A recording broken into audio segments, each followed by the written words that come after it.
sobre herança dos grupos sanguíneos. Essa herança, ela na verdade, ela é classificada pelo menos em 3 grupos importantes. O sistema ABO, o sistema RH e o sistema MN. Todos eles são características determinadas geneticamente e estão relacionadas à tipagem sanguínea, certo? Então, nós temos, na verdade, 3 tipos principais, 3 tipos de sistemas de determinação sanguínea, pelo menos, né? Os mais importantes seriam esses 3 aí que a gente citou. Então, vamos aqui descrever essas características genéticas, né? A respeito desses sistemas de determinação sanguínea. Bom, para começar, primeiro a gente precisa entender como está organizada a estrutura do nosso sangue, né? Então, você observa aqui que o sangue, grande parte dele, 60% dele, a parte líquida, né, é composta de parte líquida chamada de plasma sanguíneo. E a outra parte é formada pelos elementos figurados. Dentre os elementos figurados, nós temos um percentual aqui pequeno de glóbulos brancos, né, que são os leucócitos, cuja função é de defesa, e uma outra grande parte, né, os glóbulos vermelhos. Somando essas 2 unidades aqui celulares, nós temos aí correspondendo a 40% do nosso sangue. Bom, a determinação sanguínea, ela está diretamente relacionada à presença de substâncias na superfície da membrana plasmática das hemácias, né, dos glóbulos vermelhos. Porém, o que de fato mais influencia nas reações de incompatibilidade desse sangue é a presença de determinadas substâncias, denominadas anticorpos, presentes no plasma sanguíneo, tá? Então, geralmente, a hemácia ela vai apresentar um determinado tipo de proteína na superfície da membrana, certo? E quando o sangue ele é incompatível com essa proteína dessa hemácia, existe no plasma sanguíneo de algumas pessoas anticorpos, né, específicos para esse tipo de antígeno das hemácias. Então, a hemácia é essa célula aqui que tem esse formato discoide, certo? Ela é bicôncava, anucleada, tá? Tem esse formato aqui. E na superfície da membrana plasmática dela existem as chamadas glicoproteínas.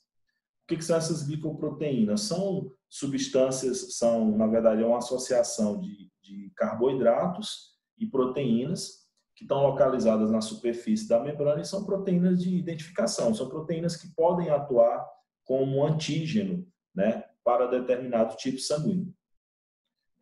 Então, para o sistema ABO, existem substâncias, antígenos específicos nessas hemácias, certo? Para o sistema RH, existe um outro tipo de antígeno presente na hemácia, e para o sistema MN existe um outro tipo de antígeno. Então, na verdade, são 3 tipos de heranças independentes.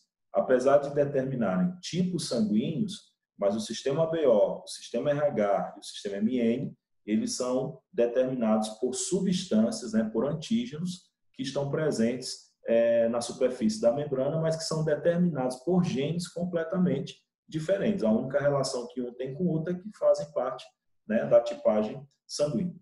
Então, vamos aqui para o primeiro sistema, que é o sistema ABO. O que é o sistema ABO? O sistema ABO, ele é uma herança monogênica, isso quer dizer que ela é determinada por um único par de alelos, né? São 2 genes envolvidos, determinada por uma série alélica. Ela é um tipo de polialelia, ou seja, apesar de serem 2 genes envolvidos para determinar o tipo sanguíneo, existe mais de 2 opções gênicas, né? Normalmente a gente viu em outros tipos de herança que a característica genética era determinada por 2 genes, um dominante e um recessivo. E basicamente eu teria 2 características, o fenótipo dominante e o fenótipo recessivo.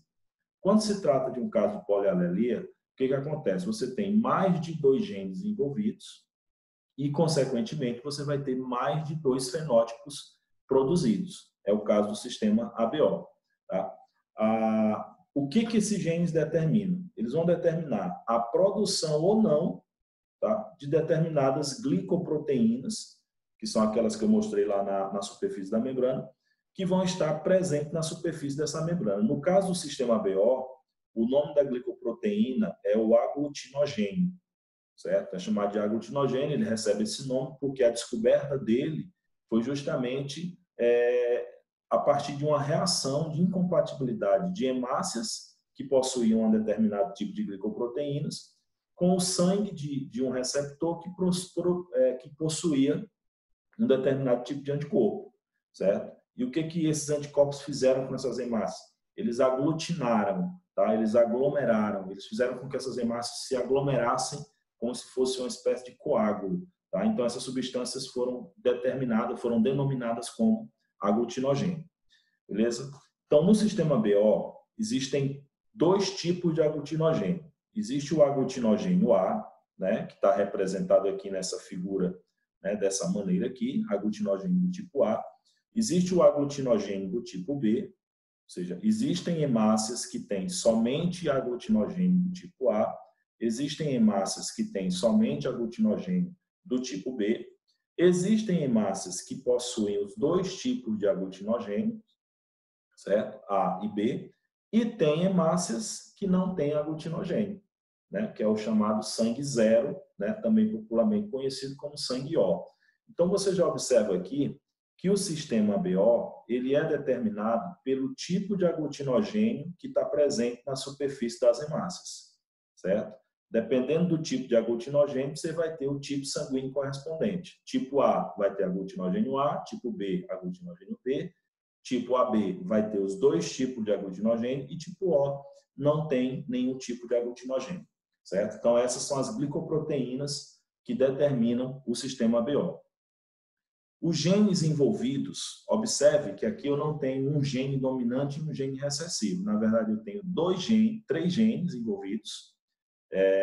O isão A, né? O isão B e o isinho. Tá? Observe que entre o gene isão A e o gene isão B, existe aqui um sinal de igualdade. O que esse sinal de igualdade representa? Que esse gene isão A, ele não é dominante sobre o gene isão B. E vice-versa. Tá? Isso quer dizer que, quando não há dominância entre os dois, a presença dos dois no genótipo faz com que os dois se manifestem, certo? Caracterizando um caso de codominância, né? Que é um tipo de ausência de dominância, ou também chamado de dominância incompleta, em que ambos os alelos de um indivíduo heterozigoto conseguem se expressar. Tá? Observe que entre os genes isão A e isão B, em relação ao outro alelo aqui, isinho, eu coloquei aqui um sinal de maior que, representando que esses dois genes, ó, tanto o isão A quanto o isão B, eles são dominantes em relação ao gene isinho. Então, aqui eu tenho um caso de dominância completa. Então, a gente percebe aqui que não existe somente um gene dominante, certo? E não existe só uma relação de dominância completa. Tá? Existe uma relação de codominância e uma relação de dominância completa. Agora, o que cada gene desse determina? Vamos lá. O genezão A, ele é responsável por determinar a produção do aglutinogênio A na hemácia. Tá? Então, a presença desse genezão A no genótipo de um indivíduo já vai fazer com que as hemácias dele produzam aglutinogênio A na superfície de sua membrana.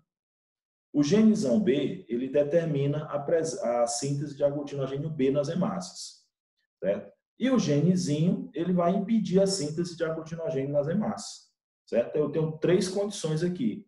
A produção de aglutinogênio A, pelo genezão a produção de aglutinogênio B, pelo genezão B, e o impedimento da produção de aglutinogênio pelo gene isinho.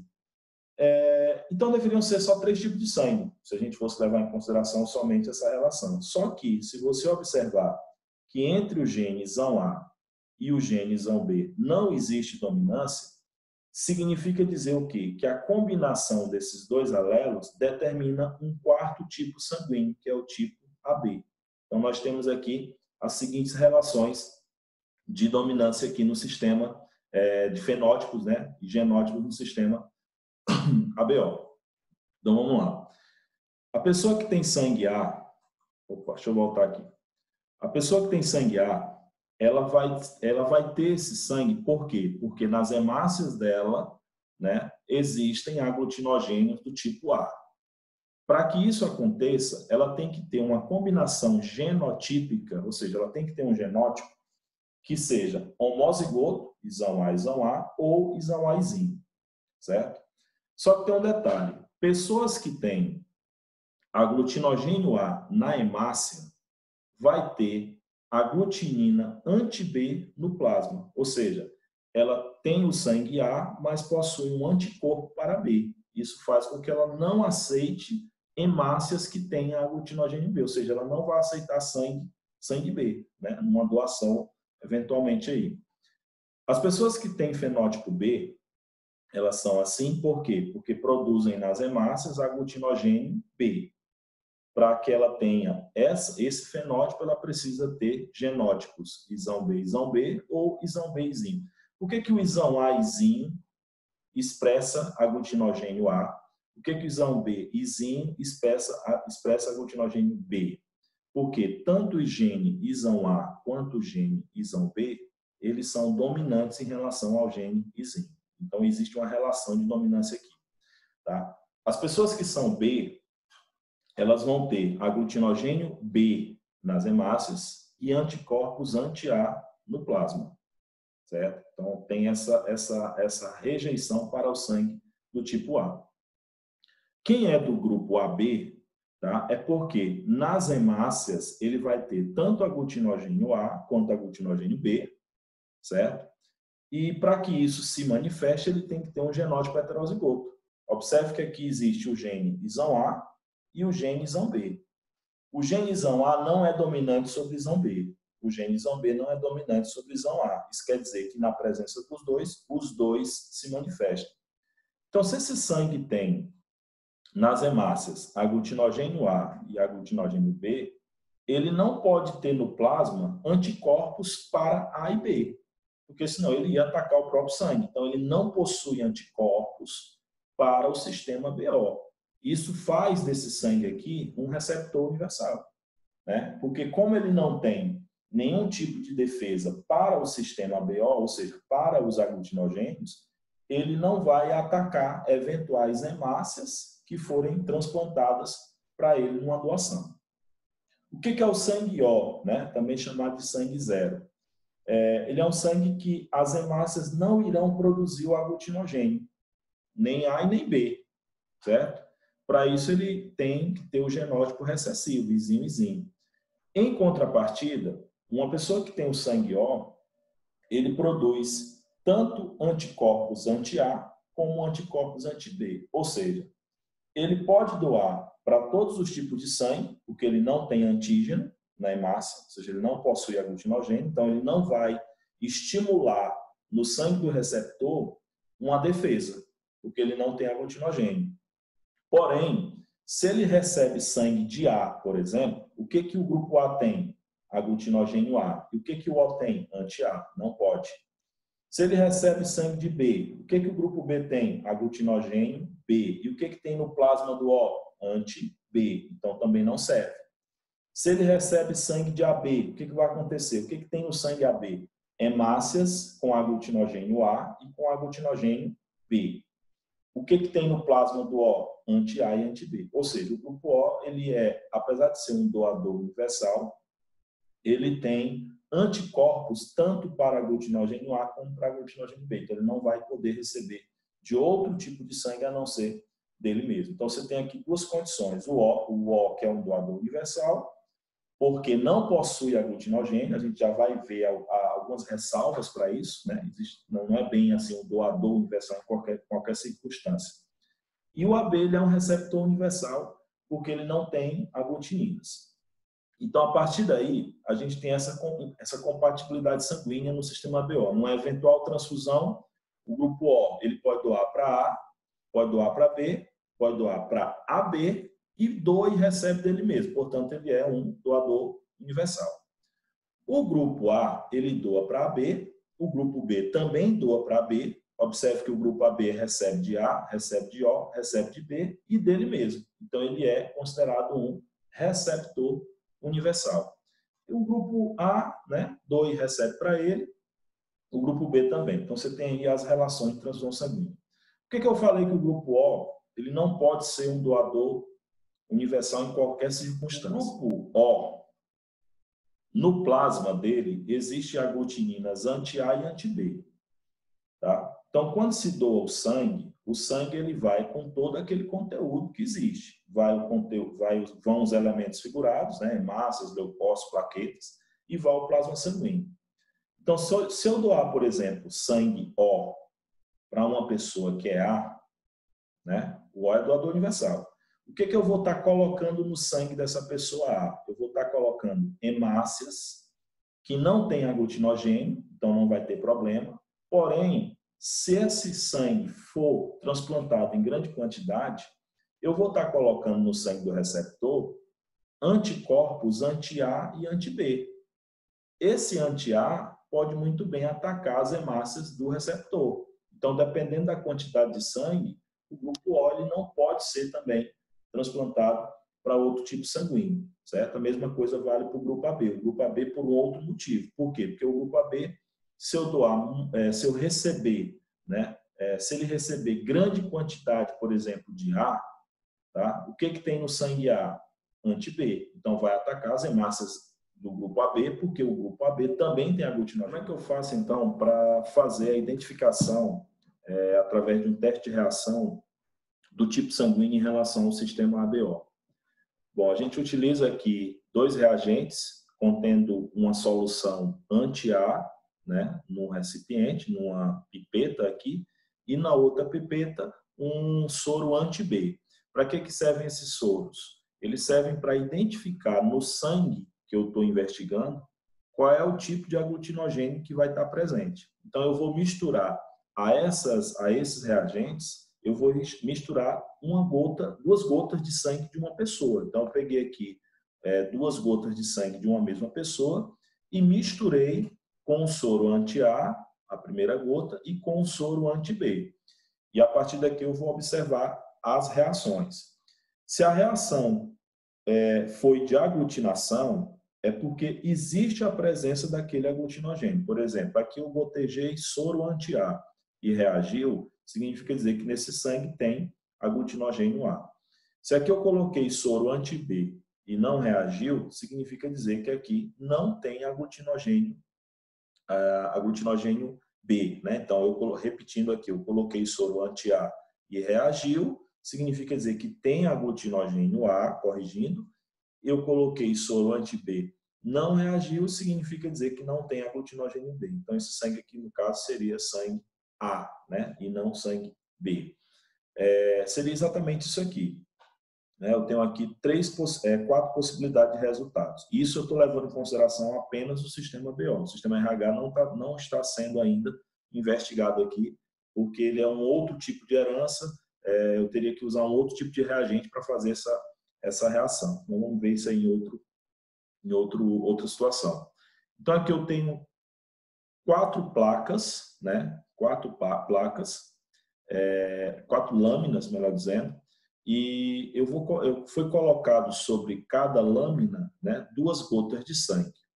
Na primeira gota foi colocado soro anti-A em todas as placas, e na segunda gota de sangue, soro anti-B.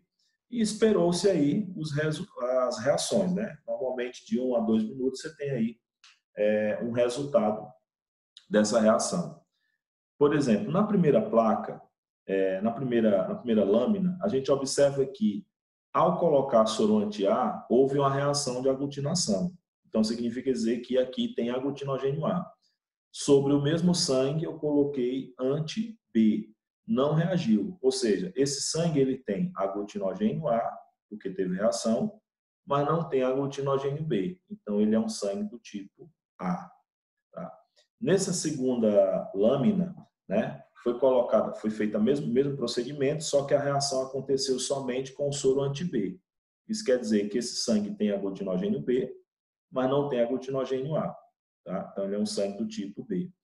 Nessa terceira lâmina, você observa que a reação aconteceu nos 2 tipos sanguíneos, aliás, nas 2 gotas de sangue, certo? Aglutinou tanto com soro anti-A quanto com soro anti-B. Isso quer dizer que aqui nesse sangue existe aglutinogênio A e aglutinogênio B. Portanto, aqui eu tenho um sangue do tipo AB. E nessa quarta lâmina, ao colocar anti-A não reagiu, ao colocar anti-B não reagiu. Isso significa dizer que esse sangue não tem aglutinogênio. O sangue que não tem aglutinogênio, ele é um sangue do tipo O, certo? Então é assim que é feito o teste de reação, levando em consideração aqui só o sistema ABO, né, que a gente está considerando. Bom, existe um detalhe em relação à definição, a determinação do sistema ABO. O que determina o sistema ABO, como eu falei inicialmente, é a presença, tá, e o tipo de aglutinogênio na superfície das hemácias, certo? Na membrana plasmática das hemácias. Existem dois tipos de aglutinogênio, o aglutinogênio A e o aglutinogênio B. Esses aglutinogênios eles são determinados geneticamente por dois tipos de gene, isão A e gene isão B. Porém, a expressão desses genes depende da influência, né, de um outro gene, que é o gene H, certo? Para que o gene isão A ou o gene isão B consigam expressar as suas características fenotípicas, é necessário que nesse indivíduo exista em outro locus gênico um gene chamado H, dominante, no caso, de expressão dominante. Então, nós teríamos essa condição. Por exemplo, para uma pessoa produzir aglutinogênio A, de fato, ele precisa ter o genótipo isão Aizinho, como nós já vimos, isso em relação aos genes do sistema BO, mas em um outro locus gênico, ele precisa ter um gene Hzão, que é o que vai permitir a expressão desse gene isão A. A mesma coisa acontece para ele ser do grupo B. Ele tem que ter o gene isão B, certo? Isão B ou isão Bzinho. Só que para que esse gene isão B se expresse, ele precisa que um outro locus tenha um gene Hzão, que vai permitir a expressão da síntese de aglutinogênio B. Mesma coisa vale para o grupo AB. O que o grupo AB faz? Ele produz aglutinogênio A e aglutinogênio B. Porém, para que isso de fato aconteça, ele tem que ter no outro locus um gene Hzão. O grupo O, ele não expressa aglutinogênio, porém ele tem o gene Hzão também, né, que produz o antígeno H. Esse gene Hzão, ele determina a síntese de um outro antígeno na hemácia. Esse antígeno ele vai atuar sobre os genes, né, isão A e isão B, incorporando outro carboidrato, fazendo com que ocorra a expressão do aglutinogênio A ou do aglutinogênio B. O que acontece se o indivíduo se ele for homozigoto recessivo, ou seja, Hzinho, para esse gene? O que vai acontecer é o seguinte: por mais que ele tenha o gene isão A ou que ele tenha o gene isão B, se no outro locus ele for homozigoto recessivo, ele não vai conseguir sintetizar nem aglutinogênio A, nem aglutinogênio B. Então, apesar dele ter o gene isão A ou isão B, tá, ele vai manifestar um falso O, porque ele não produz aglutinogênio. Porém, esse indivíduo falso O, ele vai ter anticorpos anti-A, ele vai ter anticorpos anti-B, ou seja, ele vai funcionar como se fosse um grupo O, com a única diferença. Além de anticorpos anti-A e anti-B, ele vai ter um anticorpo anti-H. Isso significa dizer que se esse sangue for doado para uma pessoa do grupo O ou para uma pessoa do grupo A ou do grupo B, esse sangue falso O, ele vai atacar as hemácias do receptor, certo? Porque ele tem um anticorpo o anti-H. Ou então, se ele receber um sangue do grupo O, por exemplo, ele vai atacar as hemácias desse sangue que ele tá recebendo, certo? Então, nesse caso, ela é chamada de falso O, por quê? Porque ele expressa um fenótipo semelhante ao grupo O, porém ele possui genes para ter aglutinogênio A ou aglutinogênio B, ou os dois, certo? Então, isso gera essa falha aí na identificação dessa tipagem sanguínea. Tá? Então, isso é conhecido também como o efeito Bombaim, porque ele foi identificado inicialmente lá na Índia, na cidade de Bombaim, onde a frequência dele é um pouco acima da média no mundo. Tá? Então, seria uma outra relação. Bom, além do sistema BO, como eu já havia comentado, existe o sistema RH. O sistema RH, ele é determinado por outro gene, né? São outros genes envolvidos. É um outro tipo de herança, é uma herança autossômica também, ou seja, ela não é sexual. Só que aqui existe uma relação de dominância completa, ou seja, existem dois genes envolvidos, o gene desão e o gene desim, certo? O que esses genes determinam? O gene desão ele determina que se produza, né, o fator RH nas hemácias. O fator RH é uma substância que também vai estar presente na superfície da hemácia, certo? É o chamado antígeno D, ou fator RH. E o gene desim, ele vai impedir, né, ele impede a síntese desse fator RH. Então, aqui eu vou ter basicamente dois fenótipos. Aqueles que produzem o fator RH na hemácia e aqueles que não produzem o fator RH nas hemácias, né? Então, eu tenho basicamente dois fenótipos para três genótipos. Quem é fator RH positivo, ou seja, quem tem o antígeno D na hemácia, ele vai ser ou homozigoto dominante ou heterozigoto. E aqueles que não têm fator RH, eles vão ser homozigoto recessivo, certo? Só um detalhe, essa denominação RH, porque essa proteína, né, essa substância, esse antígeno D, ele foi identificado experimentalmente em macacos do gênero Rhesus, né? Então, é chamado de fator Rhesus ou fator RH, né? Só uma observação aí. O detalhe é que nem o indivíduo que é fator RH positivo, nem o indivíduo que é fator RH negativo, eles não produzem naturalmente, ou seja, eles não vão ter naturalmente anticorpos contra o fator RH.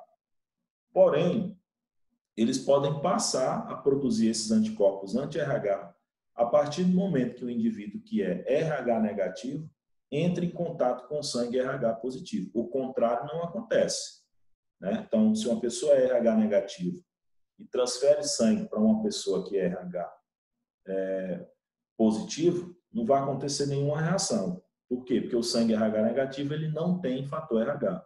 Agora, se for o contrário, o sangue RH positivo sendo transplantado para um sangue RH negativo, ele vai gerar uma reação antígeno e anticorpo. Então, essa pessoa RH negativa, ela vai começar a produzir um soro anti-RH para poder se defender daquele antígeno que ela está recebendo.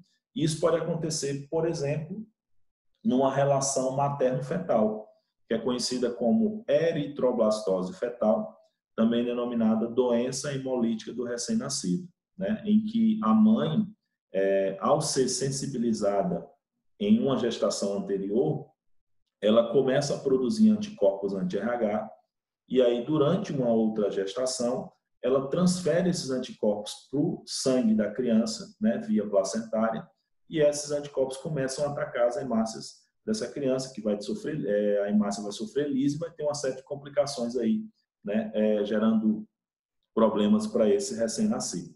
Então, a condição para que isso aconteça, uma condição natural, a mais tradicional, a mais clássica, é essa aqui. Vamos imaginar que uma mulher que seja RH negativo, ela gere uma criança RH positivo numa primeira gestação. O que vai acontecer? Para essa primeira gestação, nenhum problema. Durante o parto dessa primeira criança, parte do sangue, né, que está aqui no cordão umbilical, na placenta, né, que estava ligado ao embrião, parte do sangue dessa criança vai entrar em contato com o sangue da mãe, né? Então, o que tem nas hemácias dessa criança? Aqui tem hemácias com fator RH. Então, a mãe ela vai passar a produzir anticorpos anti-RH, né? Para atacar essas hemácias aqui. Então, ela vai ser sensibilizada a partir do recebimento dessas hemácias RH positivo do filho a produzir anticorpos, né? A reação vai permanecer sem nenhum problema até aí. Porém, se ela gerar uma outra criança RH positivo, né? A próxima gestação ou a outra gestação, a terceira, enfim, o que vai acontecer?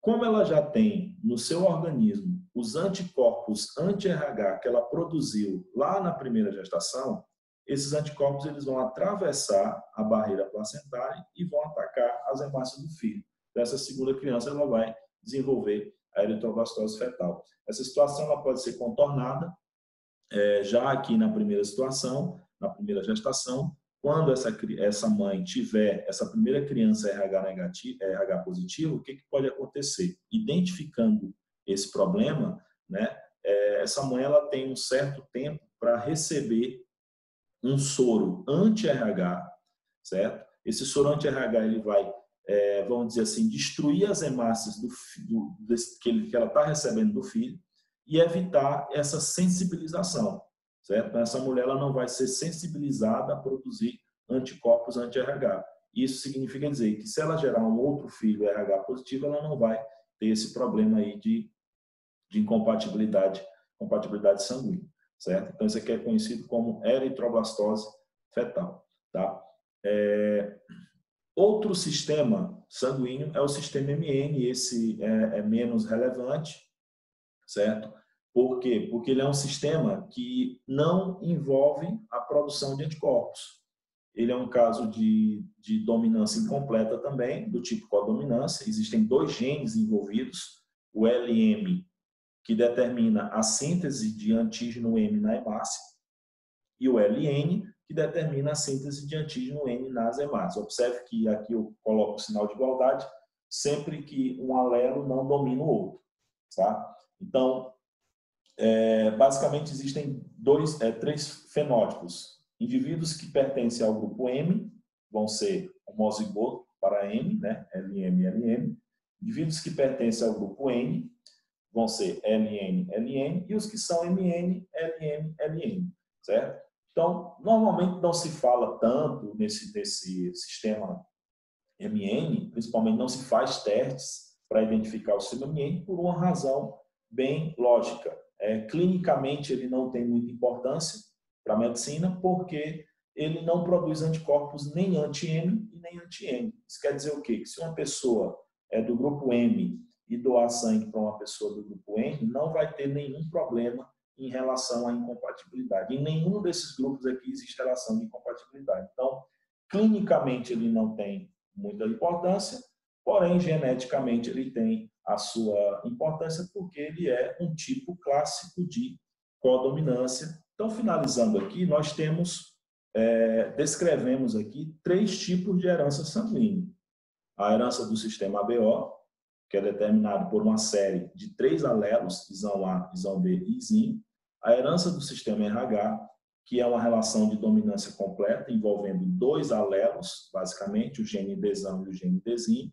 E a herança do sistema MN, que é a menos relevante, clinicamente falando, tá? Que vai determinar, que é determinado por 2 genes com relação de dominância incompleta, né? No caso, nós temos aí um caso de codominância. Beleza? Então, os 3 grupos sanguíneos, eles são estudados, porém, repito, os mais relevantes seriam o sistema ABO e o sistema RH. Valeu?